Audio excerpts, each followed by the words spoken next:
araw po. Ngayon po meron tayong gagawing rechargeable na mini fan. Firefly po ang ano niya. Brand. Firefly FL625. Tingnan natin. Saksak natin. Saksak natin yan. Meron naman siya. Nag-charge siya. Ngayon, lagay natin sa AC. Tapos, lagyan natin ng high. Yan po problema. Ay umikot yung fan. Tapos ilaw natin. Yan. Good naman yung ilaw niya. So, ang problema nito yung ano, yung fan niya.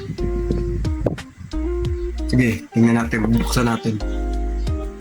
So, ito po, nabuksan na natin. Bali, ito po yung AC line niya. Yung sa ano pala, sa pan, ito. Sasaksak natin. Ito. Yan, may ilaw na siya. Ilaw. Tapos ilagay natin sa AC. Yan, AC. Pwede rin sa DC. Pero sa AC muna tayo. Tapos lagyan natin sa high. Yan, naka-high na yan. Dapat, iikot na yan.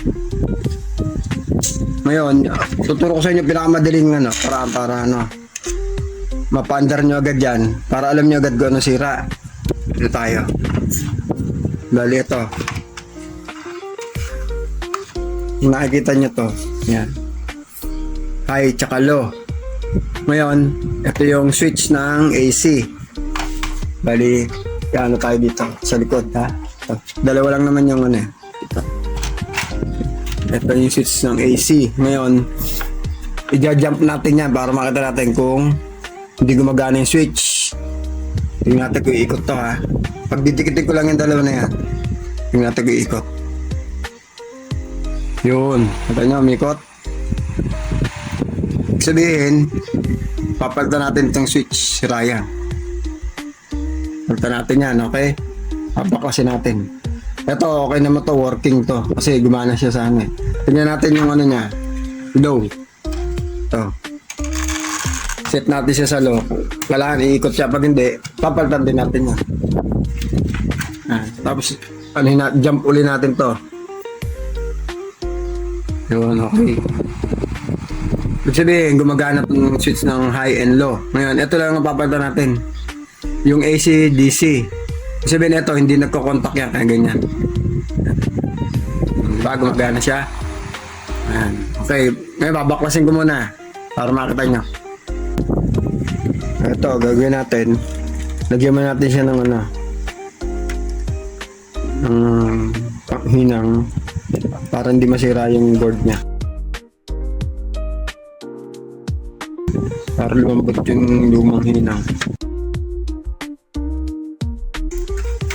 Tanggal na po natin. Ngayon, ito may pampalit na tayo dyan kasi naka-ready na ako din sa mga may mga stock na ako. Ito yung pampalit natin. Oh. Okay. Kaya medyo malakit eh. Ito yung ano niya, pinaka-nab. Okay naman. Ito, kakabit natin to. Kahit magbalik-balik ka dyan, walang problema.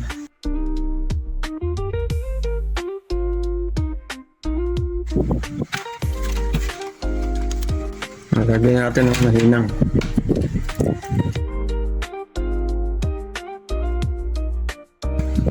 Ganyan lang pag ano, checkin nyo lang yung ano, switch lagi. Kasi kalimitan yun lang nasisira dito eh. Bukod sa battery. May ilaw naman siya, may ilaw siya. So ito po, sara na natin. Ilagay na natin ito rin bago natin i-test. So, saksak na po natin. Ayan, nakabit na natin. No? Saksak natin para matesting natin.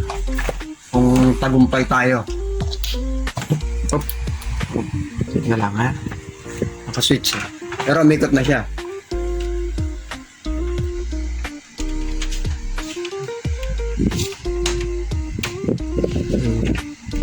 I-off muna natin. Kailangan ma-off muna natin. Ang off niya yung gitna. Tingnan natin. Dapat di siya ikot. Yan, di siya umikot, di ba? Ah. Ngayon,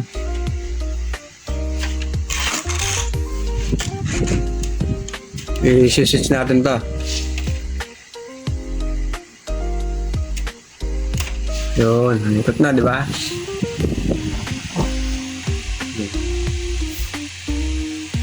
Naka-low siya, low. Nagat sa high. Yan, high. Tapos na yan. Tapos, lagay natin sa DC. Pero mukhang wala pang charge. Wala pa siyang charge. Charge pa yan eh. Pero okay na siya, working na. Yan. Okay na siya. Sige, isasara ko na lang po to. Ganyan lang po paggawa ng rechargeable. Sa switch muna po kayo, mag-jumper muna kayo para malaman nyo kung buo talaga. So ito, hanggang dito na po. Salamat!